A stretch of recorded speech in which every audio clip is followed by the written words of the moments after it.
Sa linya natin si Comelec Chairman George Erwin Garcia. Chairman, magandang umaga. Joel Siweng. Good morning Magandang umaga po. po Sir Joel, Ma'am Weng. Magandang umaga din po sa ating mga kababayan. Kanina tinatalakay namin ni Weng yung naging Ruling. desisyon ng Supreme Court. Sinasabi namin, baka humaba ang listahan ninyo ng mga kandidato doon sa balota. Malamang. Tingin nyo, ganun ba mangyayari dito, Chairman? Ayun po ay nagre-refer kayo sa ano pong desisyon na Sir Joel, Ma'am Weng. Yung Ito pong, maghihigpit na po kayo sa pagdedeklara ng ng mga nuisance candidate. Kasi, Ay, opo. Ako talaga naman, Sir Joel, Ma'am Weng, wala naman po magagawa ang COMELEC. Tatalima po kami sa desisyon ng Korte Suprema. Basta lumalabas po, babigyan lang ng political party. Meron ng may partido political ay pwede nang maging kandidato at hindi dapat ideklara ng COMELEC na nuisance candidate. Siyempre, talaga naman pong dapat hindi nadideklarang nuisance ang isang kandidato dahil lang sa kahirapan o dahil pambuhay. Hindi rin po ako papayag ng ganyan sapagkat wala pong property qualification to run for public office at siyempre dapat may equal opportunity for all. At bagamat ganyan po, ang amin pong pwedeng maging basehan na lamang ng deklarasyon ng pagiging nuisance, panggulo o yung ang purpose lituhin ng ating mga kababayan, ay yun na lang pong kasaysayan ng tao. At the same time, yung bang tinatawag na making a mockery of the electoral process. Yun medyo, ano yun, merong parang may gray area tsaka thin doon. line yun, Oo, Weng. oo. Yun ang gusto natin malaman. Paano nyo sasalain ngayon? Paano mo with this- sasabihin na nanggugol lang ito, nanglilito lang ito ng electoral process? Ano ba yan? Yung O kaya naman- mga recidivist, Weng? Oo, Yung paulit-ulit.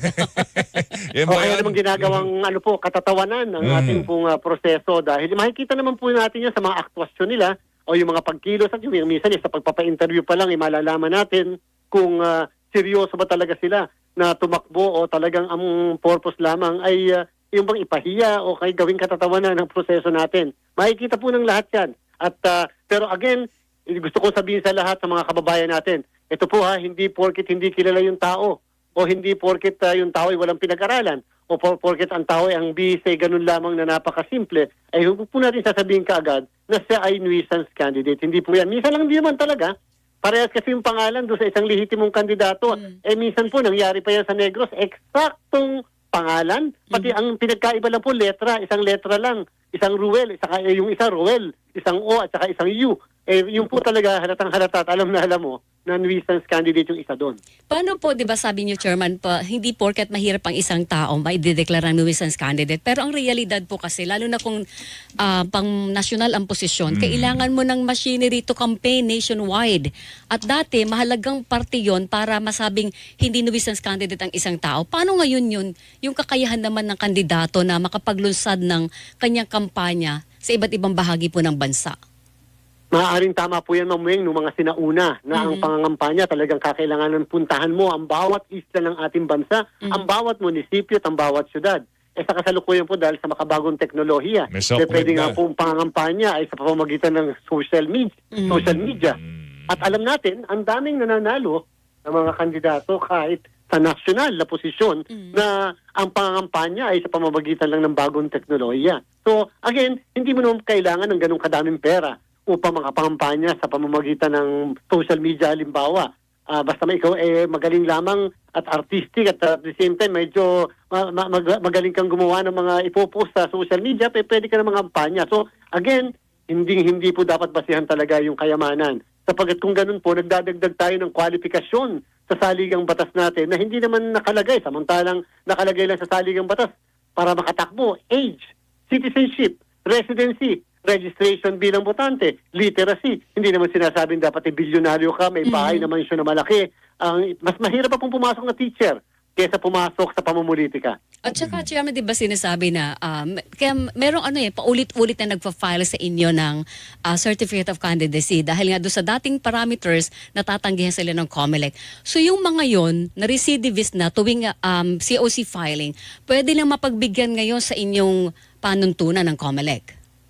Dahil po sa pinaka-latest na decision ng Supreme Court, maaari po mapagbigyan, maaari po magkaroon ng equal chance sa kasalukuyan dahil talagang ang ating kataas-taasang hukuman ay nagiging liberal sa pag-i-interpret niya ng probisyon ng tinatawag na nuisance candidacy.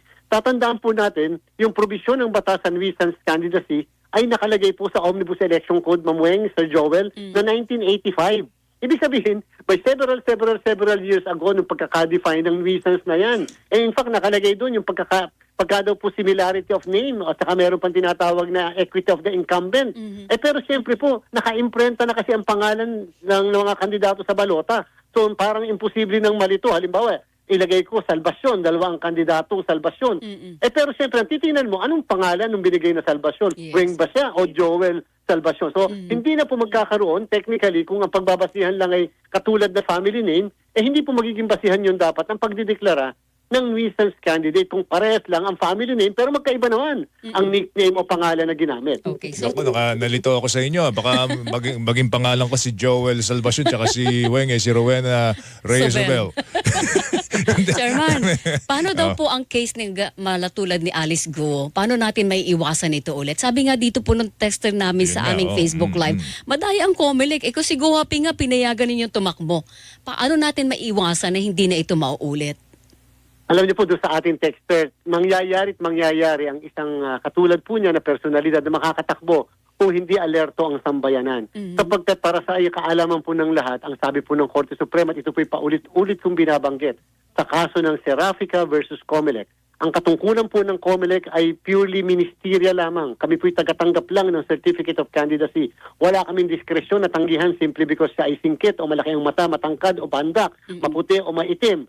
Wala po kaming paraan para mag-judge ng isang tao kung tatanggihan yan. Kung napapansin niyo po, napapanood niyo naman po lahat yung pinafile na candidacy sa Manila Hotel na ang iba dyan ay sinasabi, pinagtatawanan ng iba nating kababayan. Pero alam niyo po, lahat ng yan po ay tinatanggap namin ng kandidatura basta nasa tamang forma yung kanilang pinafile. Number 2, napirmahan nila. Number 3, na notaryo. Number 4, meron pong documentary stamp. At pagka po may partido politikal, dapat naka-attach ang kanyang kona. Pag po kumpletong ganun, tatanggapin po namin. Pero yung usapan, kung makakatakbo ba o ang pangalan ba ay malalagay sa balota, yan po ay isang bagay na hindi pa po masasagot sa kasalukuyan dahil depende yan kung number 1, idideklara bang nuisance? Number 2, may magpa-file ba ng petisyon to cancel or deny due course yung candidacy. Ang pwede po bang mag-file ng opposition sa kandidaturan ng isang tao ay kailangan na residente ng lugar kung saan tumatakbo yung ino-oppose na kandidato?